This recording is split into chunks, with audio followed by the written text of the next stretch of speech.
Hey boys and girls, it's Miss Miranda with At Home Learning. We're reading a story today called What is Pollination by Bobby Kaleman. I like this story. It has some really pretty illustrations. Take a look at this story. It has a table of contents. Some books that you read might have the table of contents telling you the title of it and what page it's on. So it's kind of like a chapter book. What is pollen? Think about that for a minute. What is pollen? Pollen is the yellow, white, or brown powder at the center of most flowers. Pollen is an important food for bees and some other animals. The bee on the left is covered in pollen, and bees collect pollen in their pollen sacs or their pollen baskets on the side of their feet. Pollen is a very important part of many flowers. It is the part of the flower that plants need to make fruits, seeds, and new plants. To make new plants, pollen has to move from one part of one flower to another of the same kind of flower. Most flowers are pollinators to move their pollen. Pollinators are animals such as bees, wasps, butterflies, and other small animals that visit flowers. There's a beetle being a pollinator. What is pollination? There it is. It travels from the different parts of the flower. This is how plants grow, boys and girls. When pollen moves from one place to another in the flower, it's called pollination. And after a flower is pollinated, its petals fall off, and the ovaries of the flower become the fruit. And the ovules become the seed. And the fruit of the plant can be a vegetable or a nut as well as a fruit. The fruit of a bean plant below are the bean pods, and the seeds are the beans inside the pods. Types of pollination, boys and girls. Flowers cannot make seeds unless they are pollinated. You can do cross-pollination, self-pollination, or wind pollination. So, cross-pollination, flowers need pollen from other flowers of the same kind of species. And animals such as insects and birds carry the pollen from flower to flower. Here's an example. Self-pollination. Pollination happens by itself, like in the sunflower. It moves from one part of the plant to the next without having to be pollinated by an animal. Wind pollination. Some flowers are pollinated by the wind. Shapes and colors. So all of these pollinators, boys and girls, are looking for that yummy special nectar that's inside of the flowers. And they all like different colors. Do we need pollinators? Absolutely. Did you know that more than 1/3 of the food you eat depends on pollinators? Pollinators make plants healthier so they can make a lot of food. There are thousands of kinds of pollinators. Most vegetable, fruits, and nuts come from plants that were pollinated by insects, birds, bats, and other small animals.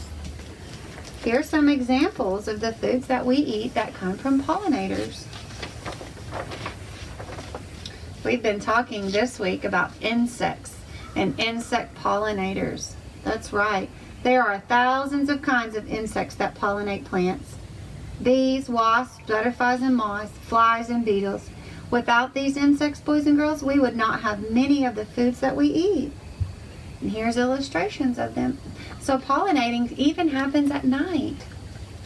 Bees are the best. There are thousands of kinds of bees, but the honeybee is the most important pollinator. Honeybees are social insects. Social insects live together in groups called what? Colonies, that's right. Each bee colony lives in a hive, which is its home. Bees collect nectar and pollen from flower, and they pollinate many kinds of fruit trees as well as vegetable plants. They also make honey, which we love to eat. Bumblebee is another kind of bee pollinator. See it? There are 250 species of bumblebees. Bumblebees have furry bodies. Like honeybees, these bees live in colonies. Bumblebees make their nests underground. The tongues of some bumblebees are short and others are long. These tongued bees are important pollinators of many plants such as beans, tomatoes, and clover. Butterflies and moths have long proboscises, or their mouth parts, which can reach the nectar and the pollen inside the flowers. Butterflies like bright pink, blue, and purple flowers. Summer moths are good pollinators for the flowers that bloom at night. They look for pale flowers with strong scents.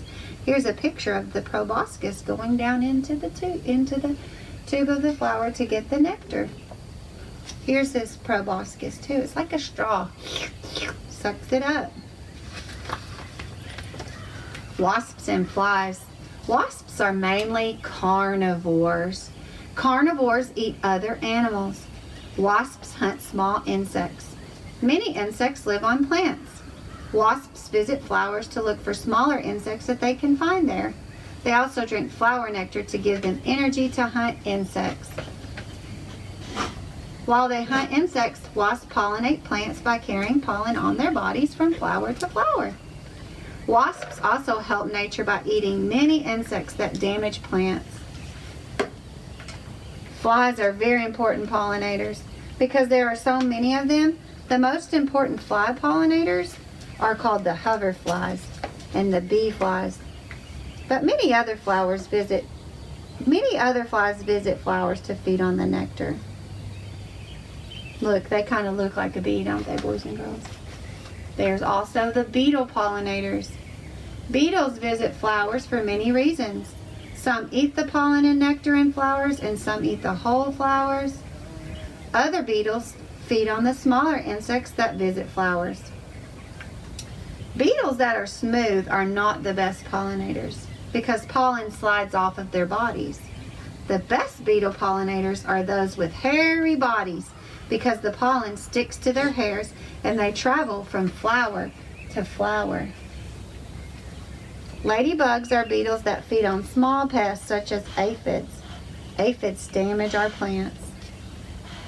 Ladybugs also drink some nectar as a snack to give them energy. Look at our bird pollinators. There are more than 2,000 kinds of birds around the world that feed on nectar or on insects found in flowers. Birds are most important pollinators. In North America, hummingbirds pollinate many kinds of wildflowers, especially those with trumpet shapes. Honey eaters are pollinators in Australia or on many islands in the Pacific. Honey creepers pollinate wildflowers in Mexico and in South America.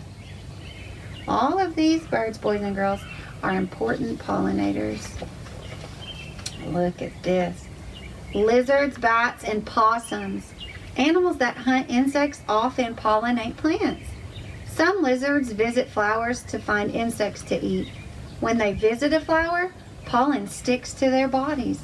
Other animal pollinators include fruit bats and honey possums. Both eat nectar and pollen. Let's take a look at them all. Did you know that these were pollinators?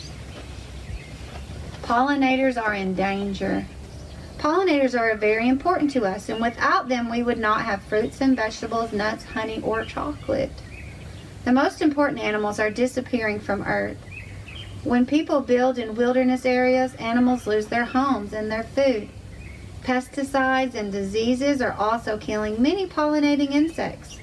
As we lose our pollinating insects, we also lose our food supply. One of the most important pollinators, honeybees, are disappearing, and no one really knows why. Each year there are fewer honeybees. It's our job, boys and girls, to make sure we help protect them. What can you do to help? While helping pollinators, the best way to help pollinators is by telling everyone about why they are so important to us. Just like reading these stories and Miss Miranda sharing to you, you can tell other people what you've learned about pollinators. Many people may think that bees, wasps, flies, beetles, and moths are pests. You and your friends can design posters to hang in your school and your community to let people know that our food supply depends on these helpful animals. What are other ways you can help? Each time you buy an apple or a vegetable, say thank you to the pollinators. Plant a vegetable or fruit garden. There's lots of ways you can help. Another cool thing about this story, boys and girls, is in the back it has a glossary. And the glossary is when you see words, vocabulary words from the story, and it tells you what they mean.